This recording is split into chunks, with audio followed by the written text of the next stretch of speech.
ശ്രീകുമാർ വൈകുന്നേരത്തോടെ നാളെ കൂട്ടായ തീരുമാനമെടുക്കുമെന്നാണ് പി കെ കുഞ്ഞാലിക്കുട്ടി പറയുന്നത്. എന്ത് തീരുമാനമെടുക്കാനാണ് ശ്രീകുമാർ എന്ന് പറഞ്ഞാൽ പ്രതിപക്ഷ നേതാവിന്റെ ഉള്ളത് ഗൂഢലക്ഷ്യമാണ്. അദ്ദേഹത്തിന്റെ ലക്ഷ്യം പിണറായി ഒതുക്കുന്നതിനേക്കാൾ തന്നെ ഒതുക്കാനാണ്.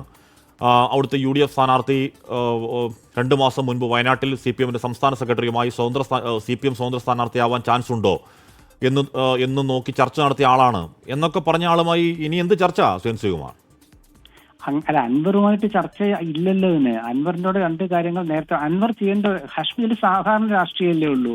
UDFനോട് അൻവറിന് താല്പര്യം ഉണ്ടെന്നുണ്ടെങ്കിൽ UDF സ്ഥാനാർത്ഥിയെ പിന്താങ്ങണം. ഇത് അൻവർ ഓരോ സമയത്ത് ഓരോ നിർദ്ദേശം വെക്കുകയല്ലേ.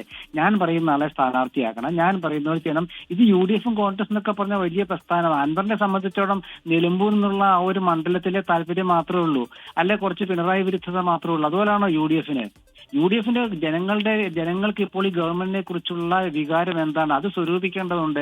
അടുത്ത പൊതു തെരഞ്ഞെടുപ്പ് ജയിക്കേണ്ടതുണ്ട്, പഞ്ചായത്ത് ഇലക്ഷനിൽ ജയിക്കേണ്ടതുണ്ട്. അല്ലാണ്ട് അൻവർ പറഞ്ഞ് കേട്ട് നടക്കാൻ പറ്റുമോ? അൻവറിന് UDFുമായിട്ട് സഹകരിക്കണമെങ്കിൽ സഹകരിക്കാം, ഇല്ലെങ്കിൽ വേണ്ട, അത്രേ ഉള്ളൂ. ഇനിയിപ്പോ ഈ തെരഞ്ഞെടുപ്പിൽ UDF തോറ്റു എന്ന് തന്നെ വെക്കുക, അൻവർ സ്ഥാനാർത്ഥിയെ നിർത്തി LDF ജയിച്ചു എന്ന് വെക്കുക. ഒന്നും സംഭവിക്കാൻ പോകുന്നില്ല. UDFന് സംഭവിക്കാൻ പോകുന്ന അൻവറിനാണ്. അൻവർ അപ്പോൾ ഒരു ഘടകമായിട്ട് UDF അംഗീകരിക്കൂല. നിങ്ങളൊരു കാര്യം ഹാഷ്മീർ അങ്ങനെയല്ല അങ്ങനെ സിംപ്ലിഫൈ ചെയ്യാൻ പറ്റുമോ? ഇത് നിയമസഭാ തെരഞ്ഞെടുപ്പ് നടക്കാൻ പോകുന്നതിന്റെ തൊട്ട് മുൻപ് അതിനു മുമ്പ് നടക്കുന്ന തെരഞ്ഞെടുപ്പാണ്. സെമിഫൈനൽ എന്ന് പറയുന്ന ഒരു തെരഞ്ഞെടുപ്പാണ്.